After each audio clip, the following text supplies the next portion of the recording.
창세기 37장 33절에서 35절 말씀이고요.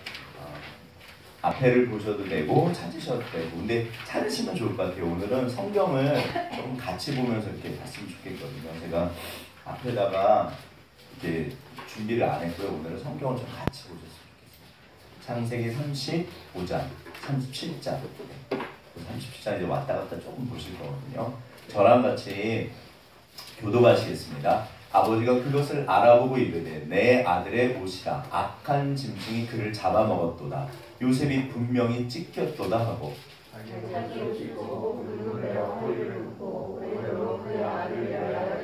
다 같이 읽겠습니다. 그의 모든 자녀가 위로하되 그가 그 위로를 받지 아니하여 이르되 내가 슬퍼하며 스올로 내려가 아들에게로 가리라 하고 그의 아버지가 그를 위하여 울었더라. 그 인간이 경험할 수 있는 가장 큰 슬픔이 있다면 제 생각에는 아마도 그건 자녀를 떠나보냈을 때 그랬어요. 그러니까 모르겠어요. 아무튼 제가 상상할 수 있는, 묵상할 수 있는 최고의 슬픔은 사랑하는 아들이나 딸이, 내 자녀가 나보다 먼저 이 땅을 떠났을 때, 그것도 불의의 사고나 어떤 아무튼 예상하지 못했을 때. 오늘 본문이 그 얘기거든요. 야곱이, 제가 볼 때는 야곱이 이때부터 진짜로 하나님 앞에 나아가기 시작해요. 그 전에 약복강 사건도 있었고 베델 사건도 있었지만, 물론 그게 엄청난 사건이었지만 여전히 제 생각에는 야곱은 양다리를 걸치고 있었어요. 그런데 이때부터 정말 마음이 하나님께 향하기 시작합니다. 왜냐하면 그냥 결론은 되게 쉬워요. 세상의 소망이 끊어졌거든요. 그러니까 이제는 갈 데가 하늘밖에 없어요. 완전히 사방에 막혀서 내가 스올로 내려가리라. 본문에는 그렇게 되겠어요. 스올이 사실 이제 어떻게 보면 뭐 지옥은 아닌데 이렇게 죽은 사람의 땅을 상징해요. 그러니까 나는 죽을 거야. 제가 볼 때 야곱이 죽었거든요. 그래서 한번 우리가 같이 야곱을 통해서 신앙이 뭔지, 그러니까 절대 신앙이 말이 엄청 거창한데 제 생각엔 그러나 그렇지 않고요. 정말 이게 중요해요. 제가 설교를 3번을 시리즈로 준비했는데 할 때마다 너무 불만족스러웠거든요. 근데 어제도 여전히 준비해놓고 그랬어요. 근데 아무튼 이거는 평생 저랑 같이 집사님들도 개인적으로 보신 말씀이고 저도 같이 그런 말인데, 일단 약복강가는 다리를 절었더라. 인간은 불완전한 존재입니다. 어차피 사람은 자기 힘으로 못 살아요. 그러니까 우리는 전부 다리를 저는 존재예요. 오늘 혜진자매가 너무 귀한 기도를 해주셨는데 딱 사실 그래요. 정말 사람 어떻게 보면 별거 없습니다. 두 번째는 그러니까 그거를 깨달은 사건이 약복강 사건이에요. 그러니까 야곱은 그 누구보다 능력 있는 사람이었어요. 누구보다 열심히 살았고 최선을 다했고 능력이 있었고 심지어 수단과 방법을 가리지 않고 자기가 원하는 모든 것을 다 가졌어요. 그런데 약복강 앞에서 무너집니다. 그리고 자기가 별거 아닌 걸 알아요. 그래서 하나님을 붙잡아요. 그런데 그 다음에 베델로 올라가야 되는데 여전히 세겜, 세상 속에서 살면서 사실은 또 그렇게 양다리를 걸치고 주저앉아 있어요. 그래서 이게 그리스도인은요, 어떤 면에서는 우리가 세상 속에 살면 무슨 일이 생긴다? 반드시 안 좋은 일이 생깁니다. 그러니까 도시에 살아라 그런 얘기가 아니에요. 어차피 우리는 뭐 당연히 도시에 살죠. 그게 아니라 내 마음이 어디 있느냐의 문제예요. 보세요. 강목사 마음이 콩밭에 세상에 있으면 무슨 일이 벌어질까요? 한동안은 척할 수 있죠. 우리 목사님 뭐 그럴 수 있죠. 반드시 문제 생깁니다. 어차피 주님은 알고 저는 알고요. 반드시 저한테 문제가 생겨요. 그러니까 우리는 세상 속에서 못 사는 사람들이에요. 그걸로 만족도 안 되고. 그러니까 모든 성경은 정답이 뭐냐면요. 내 앞에 와라. 베델로 올라가라. 이거밖에 없어요. 사실 신앙은 굉장히 쉬워요. 이게 하나님 앞에 나가는 거예요. 그러니까 네가 다시 내 앞에 와라. 나를 만나라. 그래서 베델로 다시 올라갑니다. 그때 우상을 다 버리고 덮고 그리고 올라가요. 내려놓고. 그런데 이거 가지고도 사실 안 됐어요. 또 시간이 흘러서 여전히 그 야곱 집안에 문제가 있었습니다. 그게 채세곶 사건. 채세곶은 여러 가지를 상징해요. 그래서 그 편애로 인해서 그 죄악이 눈덩이처럼 불어나가지고 형제가 형제를 죽이는 있을 수 없는 일이 벌어져요. 그리고 그 대가를 죄는요 분명한 바 같습니다. 내가 죄를 지으면 그게 돌아서 결국 나한테 가요. 그래서 야곱이 이때 제 생각에는 죽었어요. 야곱은 죽었어요. 그래서 이제는 모든 세상의 소망이 끊어져요. 그러니까 갈 데는 어디밖에 없다? 주님밖에 없는 거예요. 그래서 이때부터 제 생각에는 하나님 앞에 나아가기 시작해요. 진짜. 네. 그래서 정말 이렇게 거인이 돼요. 그러니까 야곱은 엄청난 영적인 거인이 됩니다. 그런데 너무 그 인생이 험악해요. 바로 앞에 가서 내가 험악한 세월을 보냈습니다. 저는 야곱처럼 살고 싶으세요? 살고 싶지 않으세요? 저는 절대로 저렇게 살고 싶지 않아요. 사실 근데 이게 죄의 문제거든요. 영상을 하나 보시겠습니다. 이게 자녀를 잃은 부모의 드라마인데 자식 보낸 부모는 어떻게 살아가는지 너무 연기를 잘 하시더라고요. 그런 뉴스를 볼 때마다 그러니까 부인 아이가 돌아가셨는데 항상 떠버렸어. 생각하기를 매일 어떻게 일어날 수 있을까. 그러니까 숨은 어떻게 쉴 수 있지. 하루하루가 지옥이죠. 그래도 아침에 일어나더라. 그리고 며칠 동안은 까먹는다. 잊었다가 조금 있다 생각이 나요. 그리고 나서 떠올리면 다시 지우기 시작해요. 처음 듣는 거죠.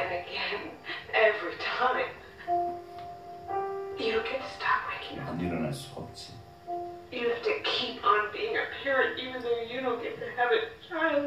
그래도 여전히 살아야 되잖아.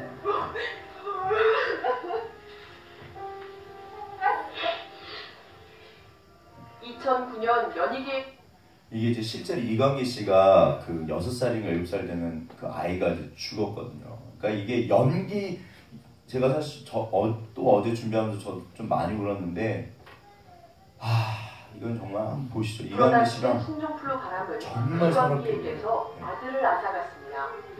당시 6살이었던 이광기의 아들은 신종플루 감염과 그에 따른 합병증으로 세상을 떠났는데요.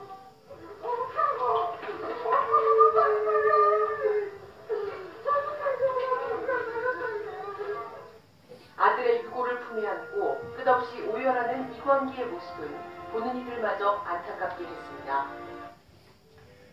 근데 이분이 믿음이 없을 때예요, 이때가. 그러니까 태조 왕건인가 이제 나오셔갖고 정말 갑자기 이렇게 무명으로 지내서 확 떴는데 너무 잘 나갔는데 신종플루가 2009년도에 뭐 그러려는데 자기 아들이 걸렸다고 그러고 몇 시간 만에 죽은 거예요. 그러니까 막 정말 그 아내가 그리스도인이라서 교회는 따라가셨대요. 근데 맨날 가서 주무시고 그러니까 믿음이 없는 거죠. 그래서 이렇게 아이가 죽고 나니까요 하나님이고 뭐고요 완전히 그러니까 너무 원망스러워요. 그러니까 이분이 너무 서럽게 보세요. 근데 제가 우리 첫째를 사랑할까요? 둘째를 사랑할까요? 이제 다 아세요. 이제 우리 민재도 알고 뭐 민재도 알지만 제가 사실은 이제 우리 건이한테 그래요. 건아, 아빠가 세상에서 제일 사랑하는 사람이 누굴까?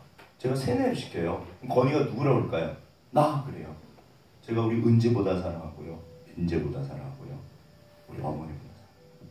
제가 태어나서 사람으로서 이렇게 사랑하는 사람은 없습니다. 저희 할머니도 제가 엄청 사랑하지만 내리사랑이라고 그러죠. 건이는요 있을 수 없을 만큼 사랑해요. 요즘에 또 울죠. 말 생각이 안 듣거든요.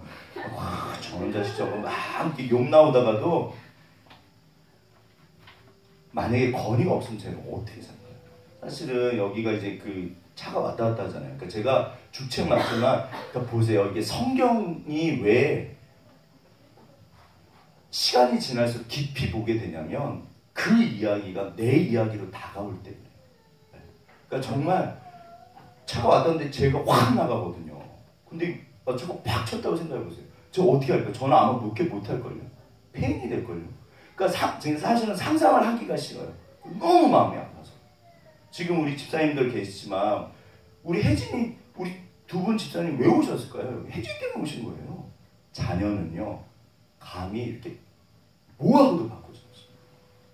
자녀가 나보다 먼저 이 땅을 떠나면 그 있을 수 없는 그 지옥이에요. 지옥. 아침마다 눈을 뜨는 게 아마 미칠걸요. 네? 그러니까 아무튼 이광미 씨가 그래서 자살을 해버리려고 했대요. 네. 근데 그러면서 사실 하나님 만나요. 조금 이따가 좀 보여드릴게요. 그래서 너무 서럽게 그러니까 마음의 준비도 안 됐고 그러니까 아무튼 있을 수 없는 일이 벌어진 거예요. 이게 실감도 안 나고 막 계속 울어요. 그런데 성경에 보면 그게 이제 야곱이에요. 그러니까 모든 소망이 다 끊어집니다. 야곱은 아시는 것처럼 생각해보세요.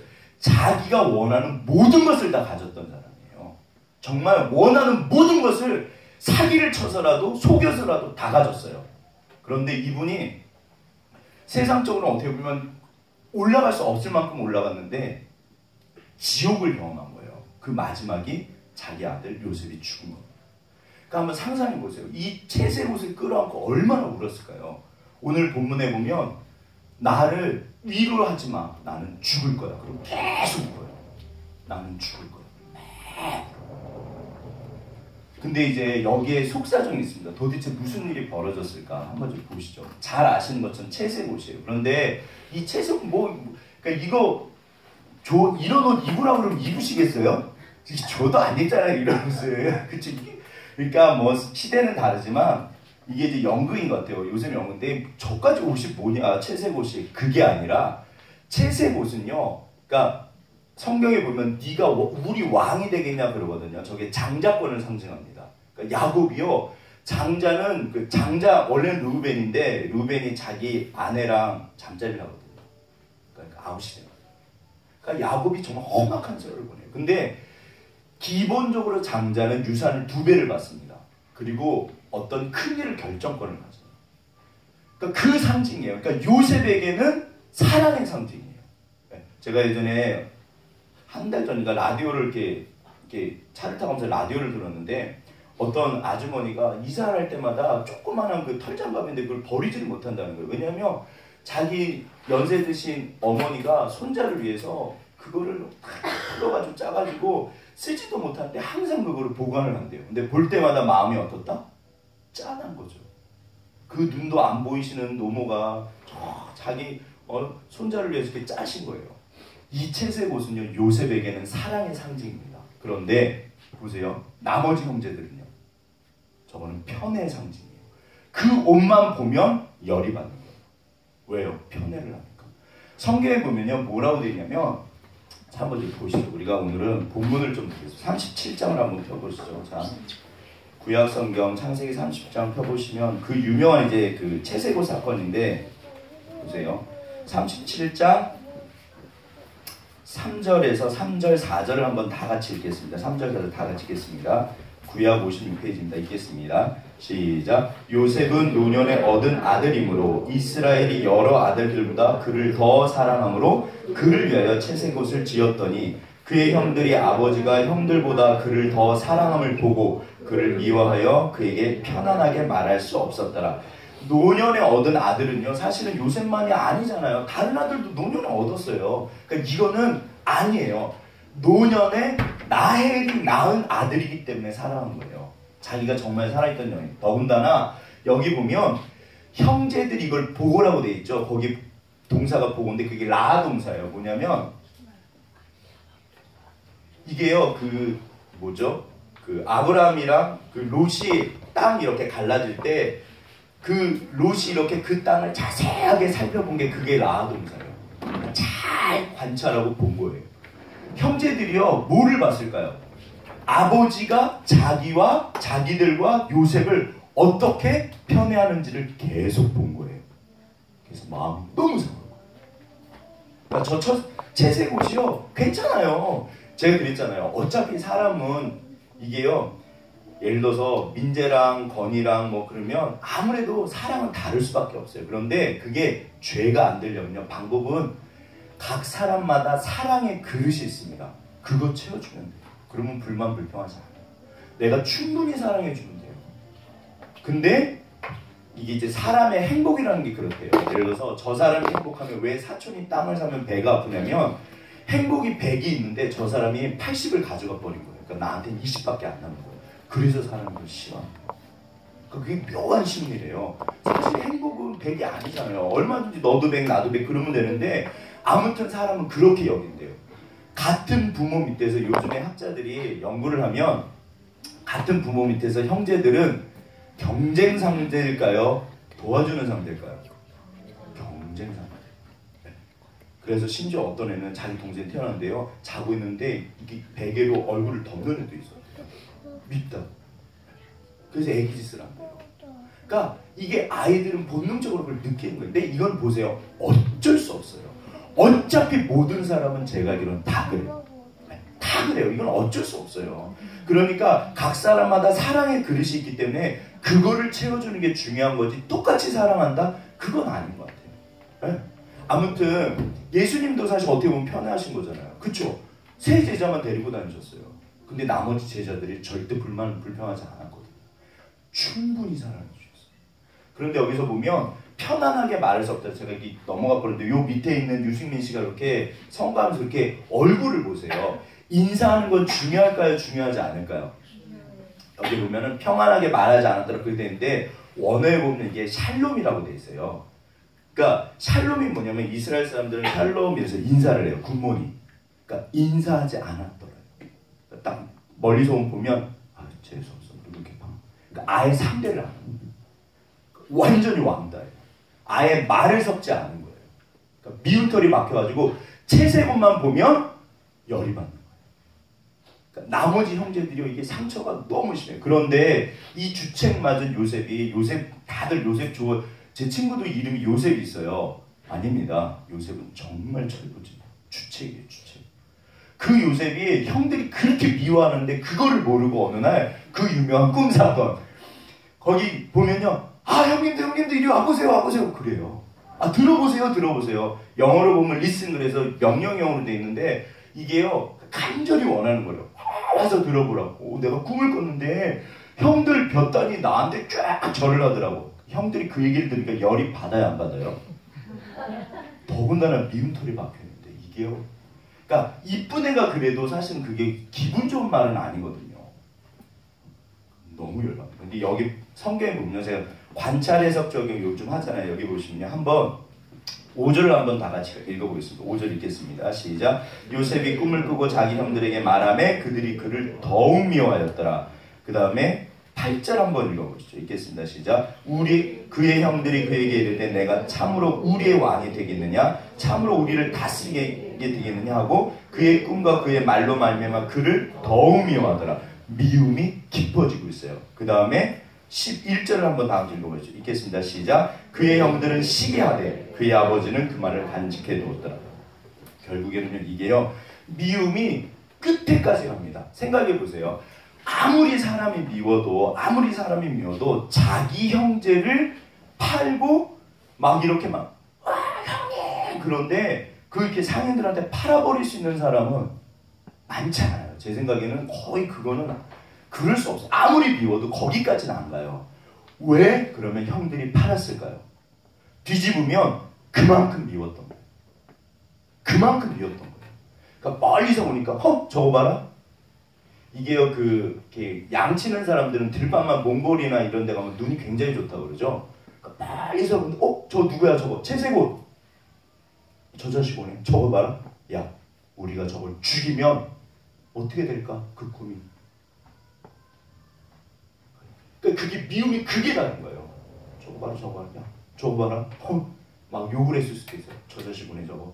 우리가 저거 죽이면 어떻게 될까? 그리고 죽여. 그러니까는 물론 형들은 보세요. 이게요 너무 신기한 게 채색옷은 세 가지를 상징해요. 첫째는 요셉도 그 인생이 찢겨져요. 완전. 그래서 사실 죽은 거예요. 요셉이 이집트에 팔려갔을 때 마음이 어땠을까요? 육체적인 것도 힘들었겠지만 사랑하는 가족에게 배신당. 그러니까 완전히 죽은 거예요. 영혼이. 야곱도 자기의 편애로 인해서 요셉도 죽고요. 자기도 죽어요. 그래서 이스라엘 사람들은 슬플 때 옷을 찢거든요. 막 찢고 우는데 자기 옷도 찢겨요. 그러니까 영혼이 찢깁니다. 그런데 형들도요. 그 인생이요. 사실은 옷이 찢긴 거예요. 그 다음에 이제 요셉 이야기할 때 또 좀 보시죠. 거기 보면은 요셉 앞에 가서 이제 곡식을 사러 갔는데 요셉이 일부러 잡아가지고 막 그러니까 이 사람들이 자기가 이제 큰일을 당하니까 딱 처음에 나오는 말이 뭐냐면 그때 우리가 동생을 그렇게 해가지고 우리가 그 죄를 받는 거예요. 딱 그 얘기부터 나와요. 뭘까요? 사람은요 그 죄를 잊지 못하는 거예요. 그러니까 평생 시달린 거예요. 그러니까 툭 치니까 툭 나온 거예요. 이거 봐. 그러니까 보세요. 어떤 큰일이 생기면 사람들은요 자기 죄부터 찾아요. 정말 그렇습니다. 그러니까 형들도 인생이 완전히 찢긴 거예요. 다 죽은 거예요. 이게 죄는요 너무 무섭습니다. 그래서 보시면 아무튼 여기서 저런 또 해달별 이야기까지 하잖아요. 그러니까 형들이요 미움이 극에 달한 거예요. 그래가지고 무슨 일이 벌어지냐면 이게 되게 유명한 사진이죠. 많이 제가 보여드릴게요. 근데 얘가 진짜로 싫어하는 것 같아요. 저게 연출이 아닌 것 같아요. 너무 신기하잖아요. 사람이 이게 어느 정도 시간이 지나면 줄어들거든요. 이제 이걸 좀 지도로 보시죠. 여기가 헤브론이에요. 헤브론은 여기가 그 예루살렘에 있다고 말씀드렸죠. 요 밑에 헤브론인데 헤브론이 왜 중요하냐면 이 산지를 내게 주옵소서. 거기가 헤브론이에요. 이게 막벨라 굴이라고 그래서 아브라함과 사라의 그 묘가 있고 무덤이 있고 그 다음에 야곱과 재밌는 게 라헬이 아니고 레아예요. 야곱과 레아의 묘가 있고 이삭과 리브가의 묘가 있는 데가 헤브론이에요. 그러니까 이스라엘 사람들은 마음의 고향이고 원래 이스라엘 전체가 단에서 부하엘세베까지가 이스라엘 땅이지만 진짜 어떤 면에서 정말 이스라엘의 고향은 헤브론입니다. 그래서 야곱이 지금 헤브론에 가서 살아요. 네. 베델에서 살다가 이제는 정말 이제 자기 아버지한테 온 거예요. 그래서 헤브론에 가서 살거든요. 근데 그 헤브론에서 이제 채색업도 있고 그런 일이 벌어졌어요. 근데 어느 날 형들이 이제 양을 치니까 세겜 제가 말씀드렸죠. 여기 세겜. 이렇게 이 중앙 산지길을 따라서 이제 세겜으로 양치러 갑니다. 어깨라고 제가 말씀드렸죠. 그러니까 양치러 간 거예요. 그러니까는 갑자기 시간이 지나서 야곱이 요셉을 보내요. 너 형들 뭐 하고 있는지 가서 좀 보고 와라. 그래서 갔더니 형들이 여기 도단이 있어요. 여기 도단 보이시죠? 저는 도탄에 빠졌다. 백성이 도탄에 빠졌다 그러잖아요. 도단에 가서 구덩이에 빠진 거거든요. 세겜을 지나서 요 길로 갔겠죠, 당연히. 그러니까 요셉이 여기서 형들가 어디 있지 않을까? 해필이면 그때 어떤 사람이 지나가다가 니네 형들 저기 도단에 갔대. 그래서 따라가요. 그러니까 멀리서 여기가 이제 도단 평야거든요. 멀리서 오니까 형들이 야 저거 봐라. 저놈 온다. 한번 읽어보실래요? 여기 보시면 18절, 19절, 20절 18절, 19절, 20절, 30절 다 같이 읽겠습니다. 시작. 요셉이 그들에게 가까이 오기 전에 그들이 요셉을 멀리서 보고 죽이기를 꾀하여 서로 이르되 꿈꾸는 자가 오는도다. 자, 그를 죽여 한 구덩이에 던지고 우리가 말하기를 악한 짐승이 그를 잡아먹었다 하자. 그의 꿈이 어떻게 되는지를 우리가 볼 것이니라 하는지라. 우리가 성경은 하나님의 말씀인데 이게 정말 그 말씀을 말씀으로 이렇게 보려면요, 내가 그 사람이 되거나 이 감정 같은 걸 느끼면 정말 좋은 거예요. 저기 꿈꾸는 자가 오는데 이게 무슨 말일까요? 비웃는 거예요. 저기 꿈꾸는 자가 오네. 저거 죽이면 어떻게 되는 거죠? 진짜 그러니까 사실은 이게 정말 왕이 되는 게 맞아요. 장자권이 되면 정말로 자기 형들을 다스리는 거. 그러니까 그게 너무 싫어. 저 재수 없는 인간이 앞으로 우리를 다스려? 어떻게 되는 거죠? 죽여버리죠. 그래서요, 처음에는 요셉이 막 채색옷을 벗기면 형들 왜 그래 왜 그래 막 그랬겠죠. 나중에 가서 아마 울부짖었을 거예요. 이스라엘은 여기 이제 이게 구덩이가 물을 담는 데요. 이스라엘은 그 비가 오면 땅이 물이 다 이렇게 스며들어요. 그래 없거든요. 그러니까 이제 구덩이를 파거나 아니면 이제 샘물이 있거나 뭐 그런 식인데 여기는 그러니까 일부러 판 거예요. 근데 이제 당연히 물이 없죠. 그러니까 깊은 구덩이니까 못 나오고 아마 여기서 계속 울부짖었을 거예요. 형님! 근데 재밌는 게 뭐냐면요. 사실 재밌진 않죠. 계속 이스마엘 여기 보시면요. 여기가 제가 그랬잖아요. 건너가는 데가 세 군데라고. 여기 아담, 요단 나루턱이랑 여리고 앞에 요단 나루턱. 그 다음에 여기가 벳산. 여기가요. 이스마엘이나 그 미디안 상인들이 왔다 갔다 하는 대로변이에요. 그래서 해변길을 따라서 무역을 하거든요. 네. 그러니까 여기를 가는데 도단을 지나가는데 마침 그 상인들이 지나가는 거예요. 원래는 르우벤이 야 니네가 그러지 말아라. 그래서 살릴 생각이었는데 무슨 일인지 르우벤이 자리를 빌어요. 그러니까 유다가 앉아있다가 야 우리가 손에 피 묻히지 말고 저 상인들한테 팔자. 그래 찝찝한데 그럼 팔자. 유다가 사실은요 벌써 리더십을 발휘해요. 유다 말은 형제들이 다 들어요. 성경을 보시면요 유다가 굉장히 달라요. 근데 아무튼 그래서 그 원어에 보면요 분사로 되고 계속 지나가는 거예요. 그러니까 이렇게 아무 생각 없이 보다가 상인들이 지나가네 상인들이 지나가네 상인들이 지나가네 팔까? 이게 뭘까요? 하나님의 섭리. 그래서 팔려갈 때 요셉이 어땠을까요? 이젠 진짜 장난이 아니에요. 그러니까 철이 없어요. 제 생각엔요. 이 정도 되면 17살이면 아무리 바보라도 자기 형들이 그렇게 상대도 안 하고 그거 눈치 없나요? 근데 막 자랑하고. 그러니까 아마 구덩이에 있을 때도 심지어 이집트에 팔려가서도 자기가 뭐를 잘못했는지 아마 모를 수도 있어요. 부르짖는 거예요. 형님! 그리고 팔려가고. 보시면 근데 여기에 이제 이게 그 이세돌 구단이 그 뭐였죠? 컴퓨터가? 알파고를 이겼던 한 번 이겼잖아요. 신의 한 수라고 보통 그런데요. 전문가들이. 여기다 딱 나가지고 이제 그 뒤부터 알파고 갑자기 헤매가지고 이겼다 그러는데 제가 볼 때 이거는 살인사건인데요. 형들이 이거를 덮은 신의 한 수가 있어요. 그게 뭐냐면 보세요. 이 사람들은 거부입니다. 그러면 야곱이 왜 종을 안 보내고 요셉을 보냈을까요? 그렇게 궁금하면 그렇잖아요. 종이 엄청 많거든요. 거부예요 사실. 그러니까 어떤 의미에서는요. 이 형들 옆에 울부짖을 때 종들도 있었어요. 야곱만 왕따 된 거예요. 왜? 실질적으로 모든 거는 형들이 다 하거든요. 종들은 아무것도 생각해보세요. 거기 어마어마한 종들을 데리고 오거든요. 그러면 야곱이 그렇게 걱정이 되면 왜 요셉을 혼자 보냈을까요? 이게요, 거기 보면 이제 해달별이 절하더라 그러니까 야곱이 그거를 듣고 마음에 기억을 해요. 근데 아마 그럴 수 있어요. 이게 가만히 보니까 분위기가 안 좋고 자기가 너무 사랑했는데 애가 철이 없는 거예요. 야, 이거 어떡하지? 형들이랑도 이거 안 좋은 것 같고 야곱은 눈치가 백단이잖아요. 진짜 머리 좋은 사람이거든요. 딱 보니까 아닌 거예요. 어떻게 하나 안 되겠다. 너 가서 형님들한테니까 보세요. 어떤 의미에서는 멀리 내보내지 않았던 거예요. 싸고 도는 거예요. 그러니까 너 이번에 멀리 가서 한번 이렇게 철 들어봐라. 제가 예전에 민재를 지하철을 타고 어디 갔다 오라고 그런 적이 있던가 그래요. 그게 생각보다 교육이 되거든요. 초등학교 때. 뭐 1학년, 2학년 때. 아무튼 기억에 나요. 제가 그때 뒤에서 쫓아갔던 것 같아요. 불안해가지고. 길에서 보면 안 되잖아요. 17살이니까 이 헤브론에서 사실 여기까지 거의 100km가 넘거든요. 그러면 마음이 조마조마할까요? 안 할까요? 야곱이 조마조마. 어떤 뜻이 있어서 보냈어요. 제 생각엔 분명히 형들이랑 풀기 위해서 또 하나는 이 철없는 야곱 자기 그 요셉을 철 좀 들게 하려고 보낸 것 같아요. 그러니까 정말 자기 딴에는 큰 결심을 하고 보내신 거죠. 그런데 소식이 안 들리는 거예요. 올 때가 됐는데. 근데 여기 보시면요. 한번 보실래요? 자, 신의 한 수가 뭐냐면 넘겨보죠. 37장 31절 32절 31절 다 짓겠습니다. 시작. 그들이 요셉의 옷을 가져다가 순념소를 죽이고 그 옷을 피에 적시고 그의 채색 옷을 보내어 그의 아버지에게로 가지고 가서 이르기를 우리가 이것을 발견하였으니 아버지 아들의 옷인가 보소서 하매.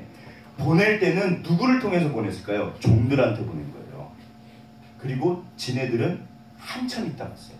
그러니까 마치 아버지 우리가 이거 우연히 발견했는데 우리는 볼 일이 있어서 급하는 모두 아버지가 한번 확인해 보시라고 보냈습니다. 완전 이게 너무 교활한 거예요. 그러면 이때 야곱이 무슨 생각을 했을까요? 혹시나 했는데 올 때가 됐는데 종들이 왔는데 채색옷을. 야곱이 자기가 한 거 알잖아요. 마음이 무너졌는데 형들이 왔는데 혹시나 했는데 형들이 오더니 아버님 저기 요셉 옷이가 이렇게 된 거예요. 그러니까 형들이요 정말 안 나와요. 근데 이렇게 해서 무슨 일이 벌어지냐면 이 모든 거에 대한 책임을 야곱이 자기 책임으로 돌리게 돼요. 자기 잘못. 그래서 더 완전히 영혼이 죽어버려요. 그러니까 예를 들어서 제가 사실 여기가 좀 위험하거든요. 그래서 항상 이렇게 장가요. 그나마 우리 누구야 준이랑 건이가 안 와서 우리 건이만 이렇게 왔다 갔다 하니까 그런데 제가 항상 잠궜어요. 3명이 왔다 갔다 하면 너무 불안한 거예요. 근데 만약에 제가 그걸 깜빡이고 안 잠갔어요. 근데 건이가 툭 튀어나왔다가 차 사고 나서 죽었다고 생각했어요. 제가 평생 어떻게 살까요? 만일 내가 그때 문만 잠갔어요. 만일 계속 평생 그 생각할걸요. 이광기 씨가 그래요. 만일 그때 아주 그냥 미치겠더래요. 전부 자기 죄라고 내 탓이. 그리고 우는 거예요. 내가 조금만 잘했으면 그리고 우는 거예요. 야곱이 그래요. 본문에 보시면 근데 이게 또 주목하시면 제가 이야기는 덩어리로 이어진 거라고 그랬잖아요. 35장에 보면 누가 죽냐면요. 리브가의 유모인 드보라가 죽어요. 그게 나오는데 보세요. 이게 그 리브가의 유모가 그럼 왜 중요하냐. 그 우리 사사기 드보라 배우셨죠? 공부했잖아요. 그분이 미스바 사람인데 성경에 보면 베델과 그 어디죠? 그 라마 사이라고 그래요. 왜 베델을 강조했을까? 리브가의 유모 드보라가 묻힌 곳이 베델이거든요. 근데 이분이 왜 중요하냐면 창세기를 보면 이제 그 리브가 야곱을 보낼 때 며칠이면 된다고 그랬어요. 성경 한번 읽어보세요. 며칠 있으면 네 형이 분이 풀릴 거니까 너 도망가 있어. 며칠은커녕 몇 달, 몇 년, 20년 있었잖아요. 그 중간에 리브가가 자기 유모를 보낸 거예요. 그러니까 야곱한테는 그 드보라 유모가 자기 어머니 역할이에요. 그분이 죽으신 거예요. 지난번에 그 야곱 집안 잠깐 보셨죠? 이렇게 저녁에 들어오니까 막 서로 싸워주고 네 남편 내 남편 계속 싸우고 그 화판채 가지고 막 싸우고 그게 완전 콩가루 집안입니다. 그게 있을 수 없는 집안은 드보라였어요. 근데 그 드보라가 돌아가세요. 어머니 같은 존재가 돌아가세요. 리브가는 사실 언제 죽었는지 안 나와요. 근데 아마 돌아가셨을 것 같아요. 두 번째는 그 다음에 또 기록된 게 뭐냐면 올라가면서 라헬이 죽어요. 베들레헴 근처 갔는데 베냐민을 낳다가 난산을 내서 죽어요. 그래서 베논이라고 슬픔의 아들이라고 그러니까 이름을 바꿔요. 아무튼. 근데 그러니까 가장 사랑하는 두 사람이 죽습니다. 야곱이니까 줄초상이에요. 그리고 35장 맨 끝에 보면 자기 아버지 이삭이 180세로 죽으세요.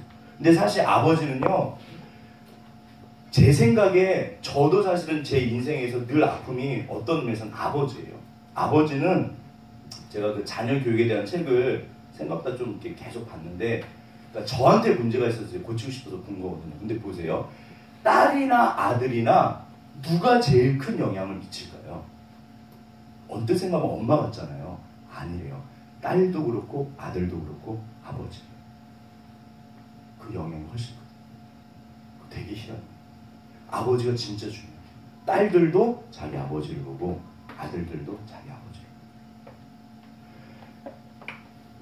야곱에게 있어서 아버지는요 아픔의 상징입니다. 왜냐하면 그러니까 왜 도대체 이분이 그 팥죽 그러니까 그게 원래 이제 콩죽이에요. 근데 왜 이 사람이 이렇게 막 욕망을 하고 끊임없이 사기를 치고 그랬을까? 제 생각에는요 그게 이삭의 편애로 시작된 거예요.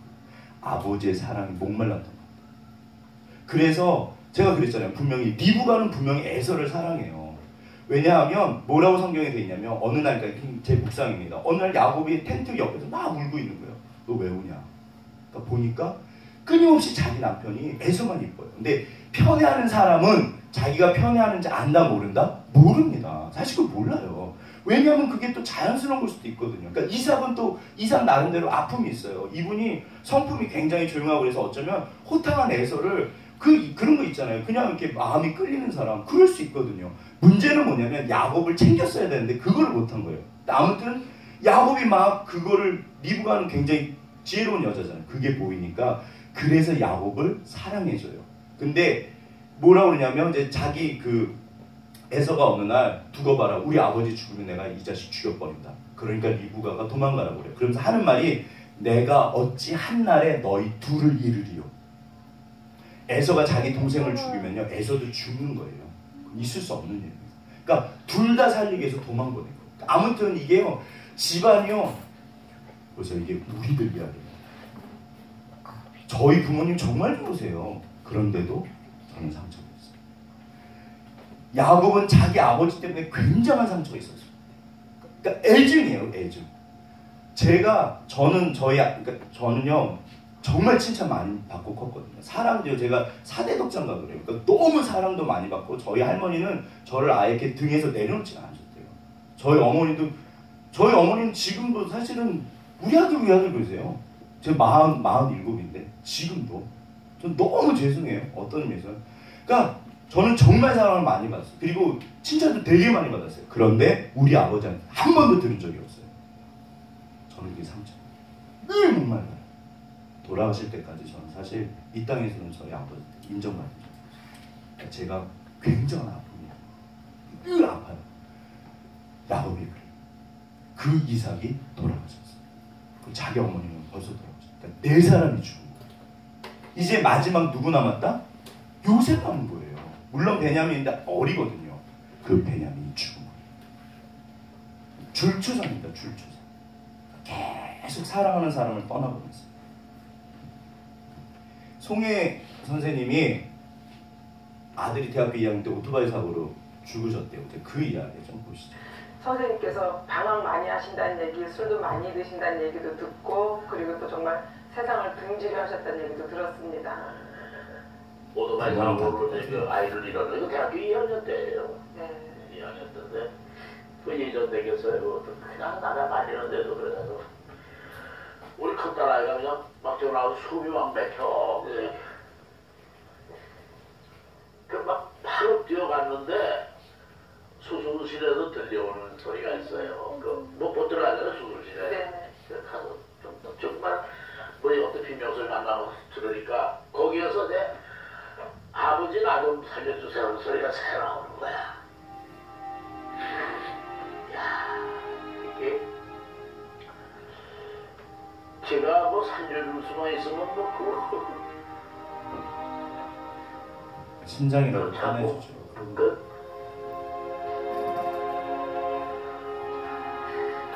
그리고 뭐 한 6일 동안 뭐 아주 의식 없이 정신 차려라 소리 한마디 못하고 잊어버렸죠.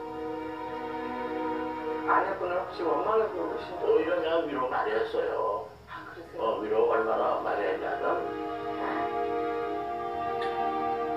그 사주기는 했지만은 잊어버리고 나니까 미안한 게 얼마나 많겠어요. 그러니까 오히려 뭐 마음을 그렇게 상하지 마라. 뭐 어머니로서 다시 해달라는 그러니까 안 해주는 것도 죄고 오토바이를 어머니가 사주시나요? 남자들이야 뭐 평생 죄인인 거죠. 남자분들 다 경험했겠지만 뭐 속상하게 소주 한잔 마시고 그냥 뭐푹 자고 나면 뭐 순간 잊어버리잖아요. 근데 엄마들은 안 그래. 네. 집 청소를 하다 양말장 하나만 나와도 그거 한 3일 가도 책 정리하다 책 하나만 나오면 그것도 한 3일 가. 참 지금도 후유증이 있습니다. 그래서 조금만 놀랄 때든가 조금 심하면 저도 많이 아파요. 그럼 오히려 내가 그거 다스렸던데 저 아픔은 안 했을 텐데 어떻게 생각하지? 그 후유증이 많이 지금도 내가 죄인이지 뭐. 전부 자기 탓을 돌리시네. 그러니까 아무튼 이게 오늘 본문 속에서요. 야곱이 그 이제 우리 본문 보셨잖아요. 난 죽을 거야 그 뜻이에요. 나는 죽을 거야. 나는 우리 아들 따라 죽을 거야. 계속 무시. 있을 수 없는 아픔이. 그러니까 성경은요. 시간이 지나면서 보니까 그냥 재미있는 이야기가 아니에요. 우리들의 이야기고 내 이야기고 우리 부모님들의 아픔이나 그러니까 인생의 어떤 정말 사망의 골짜기를 지나가는 이야기들입니다. 다윗이 겪었던 아픔은요. 일반 사람은 겪지 못한 아픔이에요. 야곱도요. 정말 험악한 세월을 겪었어요. 이런 아픔은 일반 사람은 겪지 못해요. 그 며칠 전에 그 장면 장로님이라고 저 지난번 교회 그 장로님께서 65세신가 굉장히 건강하세요. 기골도 이렇게 굉장히 잘생기시고 아무튼 성품도 너무 좋으시고 딱 교회 기둥이세요. 너무 좋으신데 그냥 순식간에 전 사실 몰랐거든요. 그러니까 이게요. 그래서 유진이 아무튼 권사님도 굉장히 이렇게 아주 이렇게 포동포동하시고 예쁘세요. 근데 반쪽이 됐어요. 근데 장례식을 왜 할까요? 사실 장로님 천국 가셨거든요. 그런데 사람은 그 가슴에요. 이 슬픔이나 아픔이요. 이거 어떻게 할 수가 없는 거예요.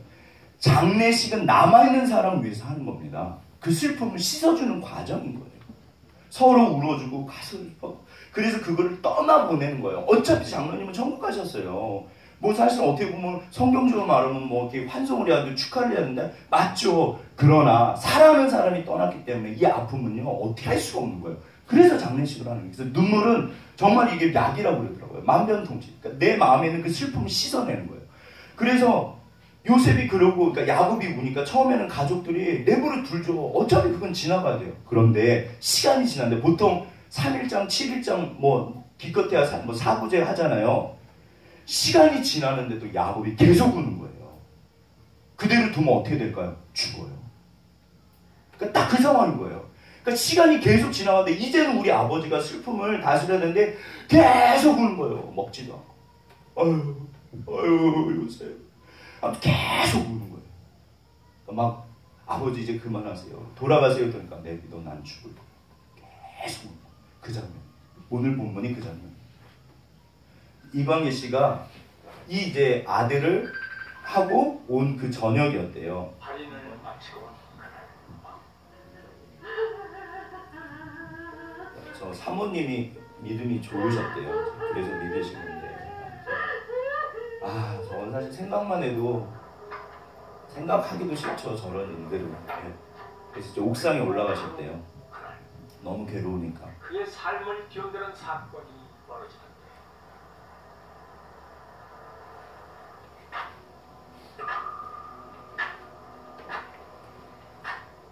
석계의 흔적을 피해 밖으로 나온 바람이 슬픔을 지우려 했지만 아무 소용이 없었다.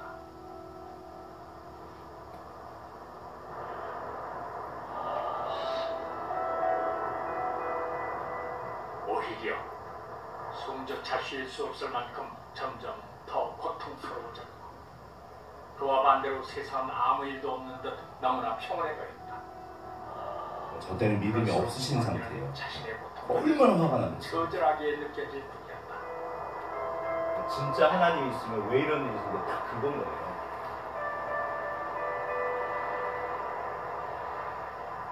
그런데 갑자기 그의 얼굴을 스치는 바람 한 줄. 바람은 마치 어서오라 소치하고 몸을 던지라고 유혹하는 것 같았다. 그때마다 그의 몸은 점점 더 위태롭게 아래로 기울어져 가고 있었다.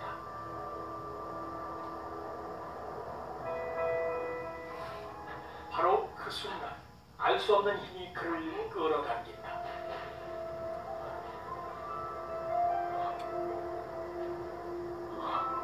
하늘을 보니까 별이 너무 예쁜 거예요.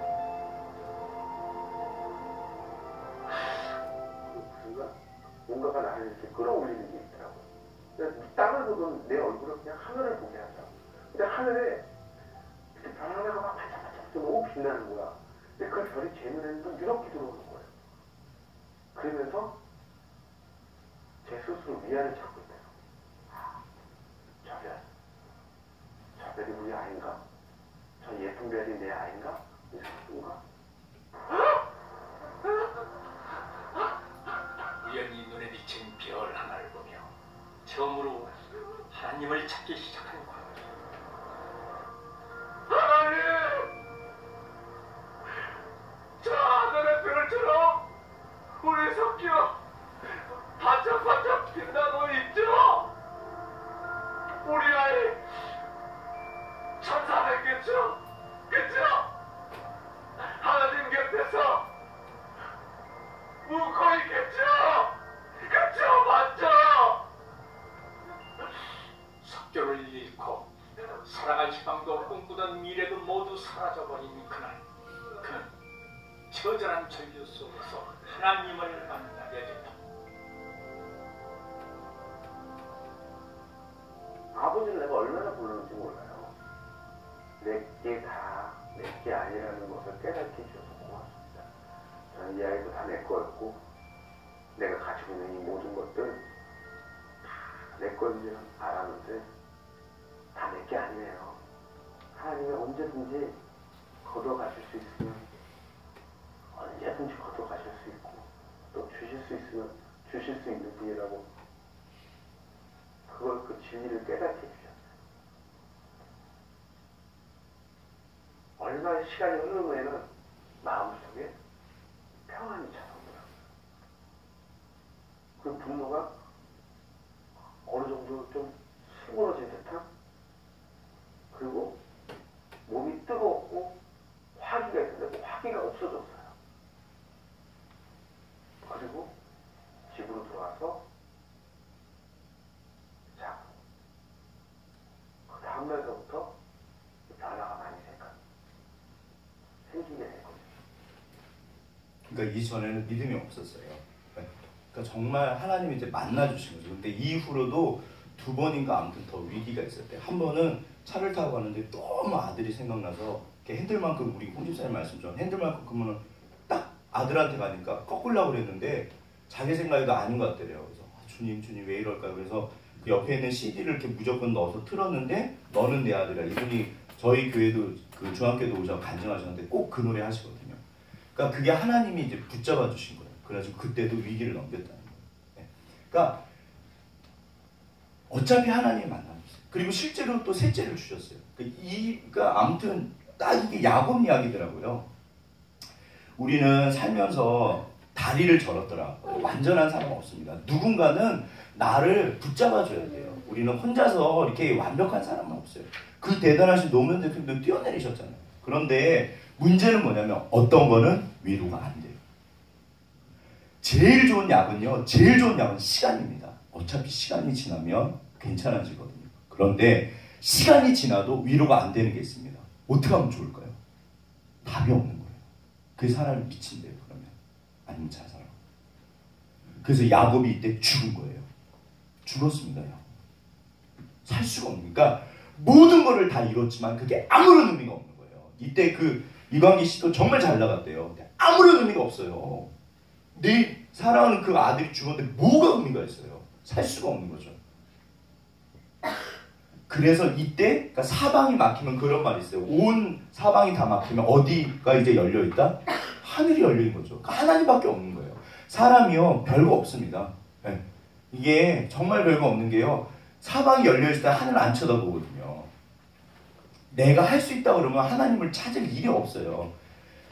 사람이란 존재는 제 생각에는 목마른 존재예요. 끊임없이 목이 말라요.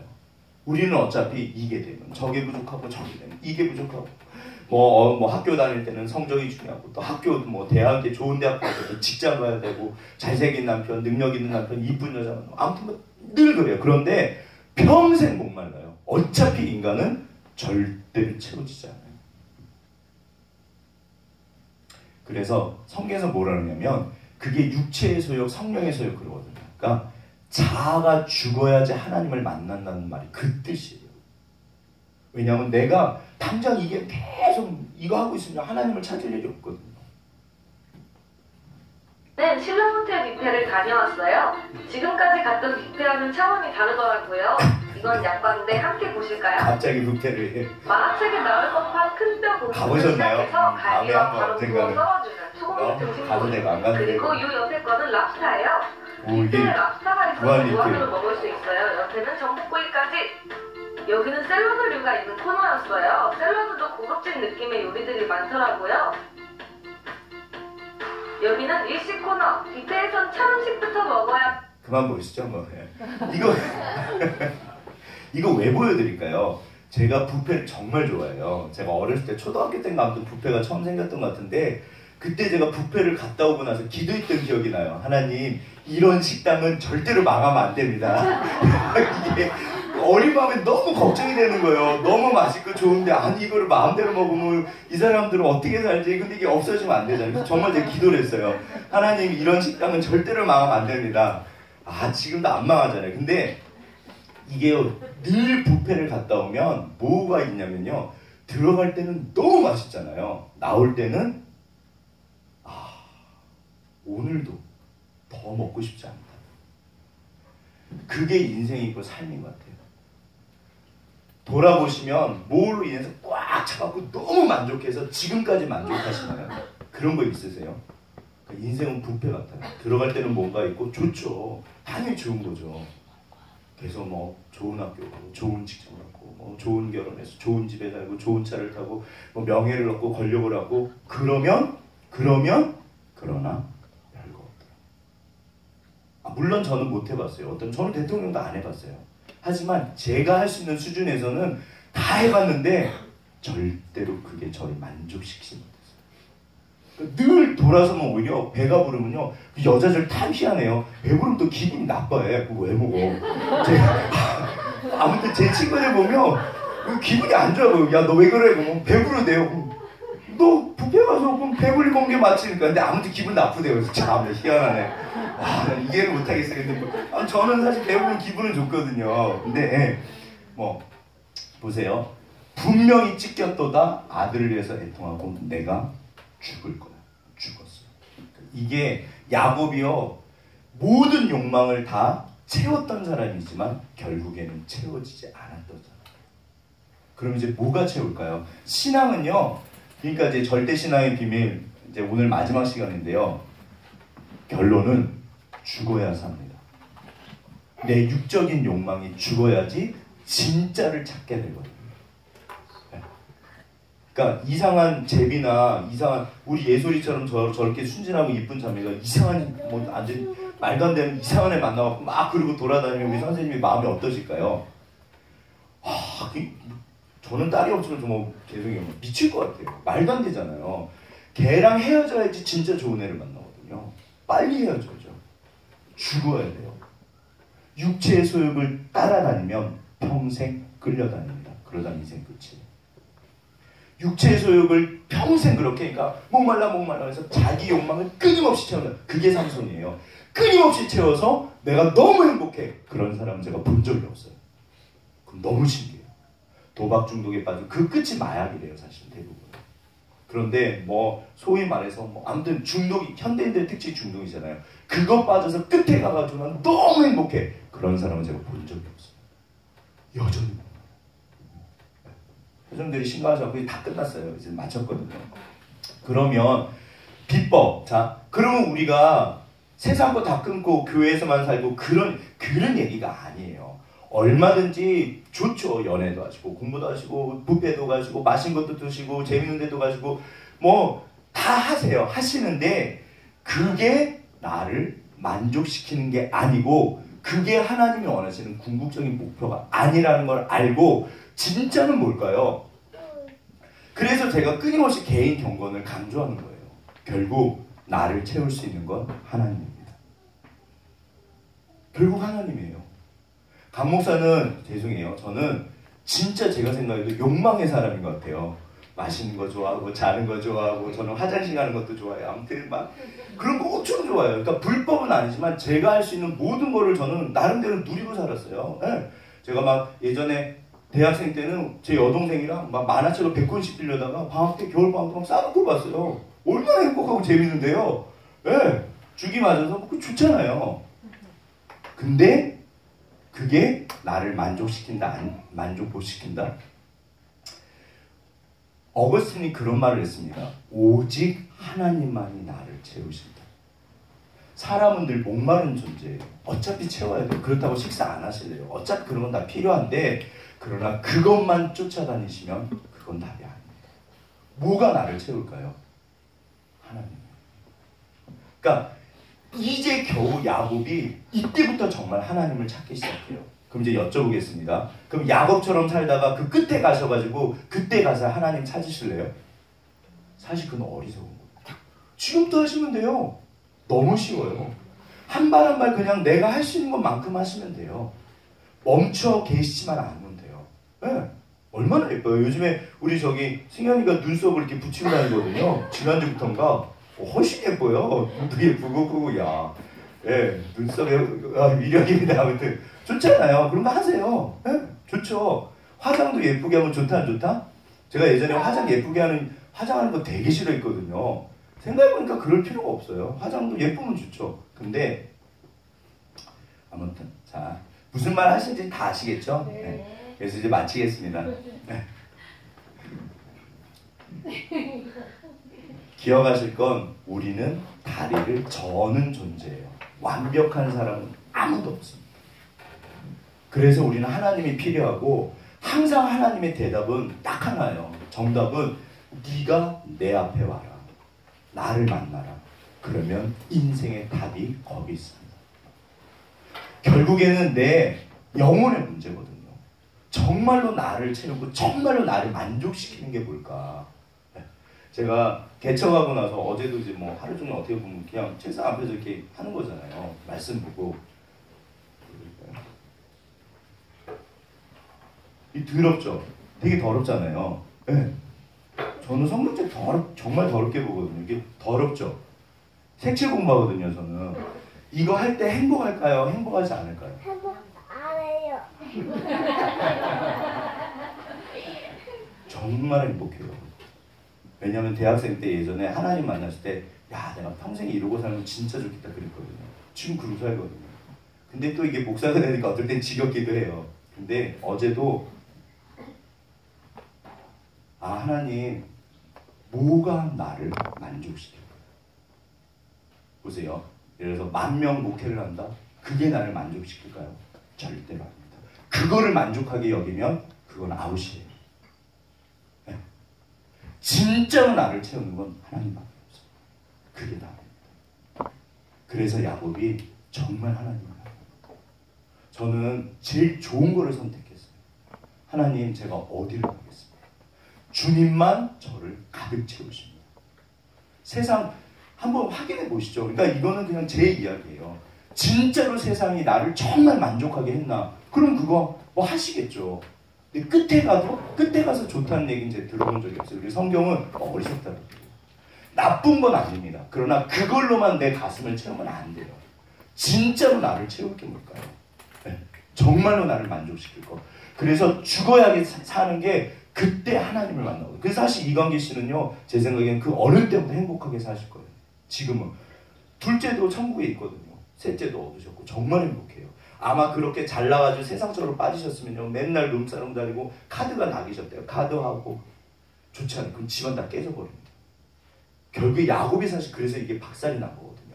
하나님이 이 모든 것을 합력해서 그 찢어진 옷들을 다시 다 꼬매세요. 그래서 전부 다 하나님께서 합력해서 선으로 바꾸세요. 그게 요셉이야. 그래서 요셉도 변하고 형들도 변하고 야곱도 정말 주님 앞에 나가서 그 인생을 마칩니다. 주님만이 우리의 답이세요. 저는 주님 너무 감사해요. 진짜. 주님, 뭐가 저를 만족시킬까요? 하나님이죠. 그래서 우리가 그 좋으신 하나님 이미 알고 만나셨잖아요. 정말 주님으로 우리가 야곱처럼 그러지 않았으면 좋겠어요. 사실 어리석은 거거든요. 우리가 날마다 주님으로 나가서 그렇게 채웠으면 좋겠습니다. 우리 옆에 분 손잡으시면서 주님이 당신을 채우십니다. 주님이 답이십니다.